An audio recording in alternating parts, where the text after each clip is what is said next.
السلام علیکم۔ پرانے وقتوں کی بات ہے کہ کسی ملک پر ایک بادشاہ حکومت کرتا تھا۔ وہ اپنی رعایا کا بہت خیال رکھتا تھا۔ ایک دن گاؤں سے گزرتے اس نے ایک کسان کو کام کرتے ہوئے دیکھا تو اس نے اس کسان سے پوچھا، تم اس کھیت سے کتنا کما لیتے ہو؟ کسان نے جواب دیا، 4 آنے کما لیتا ہوں۔ 4 آنے میں کس طرح گزر بسر کرتے ہو؟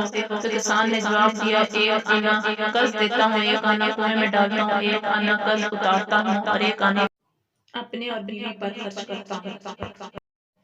بادشاہ نے بڑی حیرانی سے پوچھا، یہ قرض دینا اور اتارنا اور کنویں میں ڈالنے کا مطلب کیا ہے؟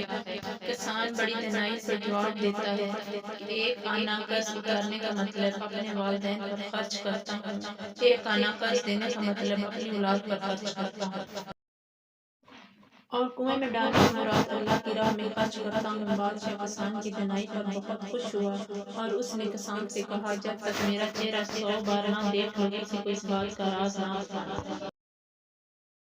اگلے روز بادشاہ اپنے محل میں تمام وزیروں سے اس بات کا ذکر کرتے ہوئے ان سے یہ سوال کرتا ہے، کوئی بھی اس بات کا جواب نہیں دیتا، مگر بادشاہ کا وزیر 1 دن کی مہلت لے کر اسی گاؤں کی طرف چل پڑتا ہے۔ وزیر کسان سے اس بات کا جواب پوچھتا ہے تو کسان اس کو بادشاہ کی شرط کے بارے میں بتاتا ہے۔ تو کسان اس وزیر سے کہتا ہے، مجھے 100 اشرفیاں دو، میں ساری بات تمہیں بتا دوں گا۔ وزیر اگلے روز بادشاہ کے سامنے اس بات کا جواب دے دیتا ہے۔ بادشاہ آنکھ بگولا ہو کر کسان کو اپنے پاس بلاتا ہے اور کسان سے اس شرط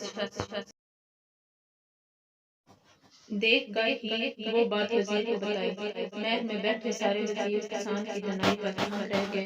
بادشاہ نے کسان کی اس دانائی کو دیکھتے ہوئے کسان کو اپنا وزیر مقرر کر لیا اور سارے فیصلے اور مشورے اس سے کرنے لگا۔ اگر آپ کو ہماری ویڈیو پسند آئی تو سبسکرائب کرنا، لائک اور شیئر کرنا نہ بھولیے گا۔ شکریہ۔